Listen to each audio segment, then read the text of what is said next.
So Jim, in this section, we're going to talk about some frequently asked questions, and I'm sure there's 30. We just started with the two. And of course, we invite anybody taking this course to provide. So Jim, let's start on the first one. How can I improve the bottom line today, the fastest? I love that question, right? What can I do right now? I don't have all the resources I need, but what can I do right now to improve my bottom line there? So right now, and all these should be assuming you're not in the middle of an event. Yes. Right. First thing I look at when you want to prove how to do it fast is establish contracts if you don't have them. Now you should have contracts, you should have terms and conditions, and it shouldn't be a difficult thing to do, but really make sure that you've established contracts with any type of resources you're bringing in. But the second thing is not only with those you want to bring in, but also with those that you already have an existing contract, is what is the expectations? And now that you've explained the expectations externally, don't forget about your internal people. So give me an example. Give me an example of that.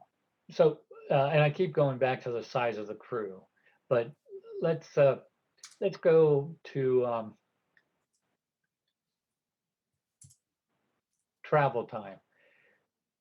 I'm expecting you to mobilize, and I'm not going to pay you more than 2 hours to get your vehicles packed, ready to go. And I'm going to expect that you're going to travel at an average of 50 miles an hour, so that if you're 400 miles away, you're going to be here 8 hours. And that 50 hours includes you stopping to eat or fuel. So you're going to give them the expectations of how they're going to respond. Got it. I mean, and we can, there's tons of, and okay. That's perfect. Yeah. Cause I mean, travel time can be interpreted a million ways, right? And if the clock's ticking, you want to make sure I'm only going to pay you for this, not for that. So great. Okay. What else can I do to improve my bottom line the fastest? So, when I talked about it, it was, not only external, internally. What are you expecting from the people who are going to be helping? So you've got to identify your back office people. And we talked about, maybe you don't have the resources right now to have those back office people. So somebody's going to have to help manage the documentation. They do it now.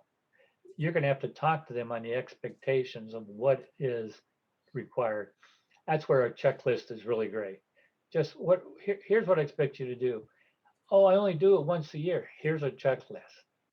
As you go through and do each of those things, these are chronological.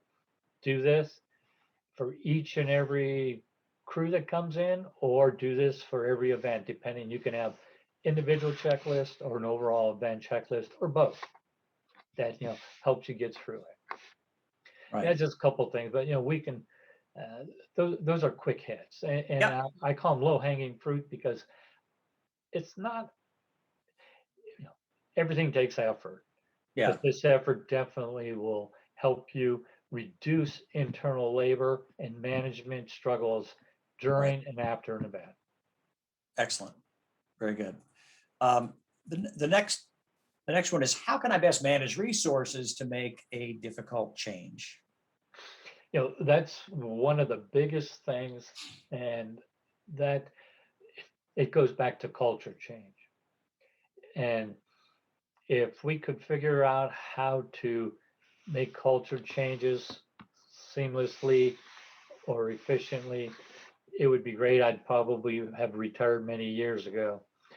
But it really is. It's you've got to look at culture change, and it can't be just driven from leadership. It has to be driven from the top and bottom. We brought in some technology when I was working for AEP, and that technology it was going to have a big impact